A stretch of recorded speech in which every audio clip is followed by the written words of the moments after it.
પાન મસાલા અને તમાકુ ખાવાની ટેવના લીધે યુવાનોમાં મોઢું ન ખુલવાની સમસ્યાઓમાં વધારો થયો છે। દરરોજ આવતી ઓપીડીમાંથી 10 થી 15% લોકોની સમસ્યા વધી ગઈ છે।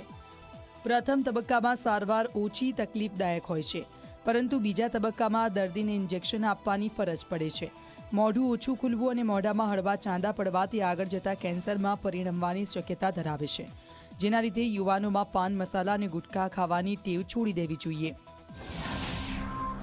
દર્દીને સમજાવીએ છીએ કે સૌથી પહેલાં તો તમાકુ કે જે પણ તમારી આદત છે, બીડી, સિગારેટ અથવા તો સુપારી, એ પહેલાં છોડી દો। અને જો દર્દી આમાં અમને પૂરેપૂરો સહકાર આપે તો અમે જે પણ સારવાર કરીએ છીએ એમાં અમને પૂરેપૂરી સફળતા મળે છે અને પેશન્ટનું મોઢું અમે બરાબર ખોલી શકીએ છીએ। જ્યારે પેશન્ટને એવું લાગે, દર્દીને એવું લાગે કે મને તમાકુ ખાવાના લીધે અંદર ચાંદા પડી ગયા છે તેમજ બળતરા થાય છે, ત્યારે પેશન્ટે જો શરૂઆતના સ્ટેજમાં આવે તો માત્ર એક દવા ચોપડવાથી જ અને અંદર એક ચીપિયા જેવું સાધન હોય છે, એનાથી મોઢું ખોલવાથી એ ફરી પાછું નોર્મલ એનું માઉથ ઓપનિંગ થઈ જાય છે।